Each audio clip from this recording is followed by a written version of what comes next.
మన నిత్య జీవితంలో ఎప్పుడైనా సరే ఆదాయ వ్యయాలు అనేవి ఎప్పుడూ కూడా ఒకే విధంగా ఉండవు.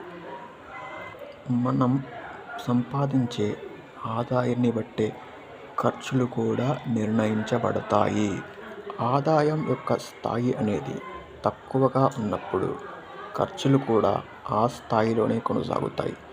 కానీ మన అదృష్టం అనేది బాగుండి ఆదాయం పెరిగితే ఖర్చులు కూడా ఆదాయానికి తగ్గట్టే పెరుగుతాయి.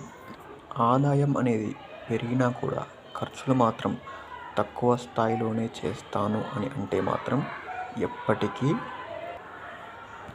మొత్తం మీద ఎవరు ఒప్పుకున్నా ఒప్పుకోకపోయినా మన సంపాదన అనేది మితంగా ఉన్నప్పుడు ఖర్చులు కూడా మితంగానే ఉంటాయి. అదే సంపాదన అనేది అమితంగా మారినప్పుడు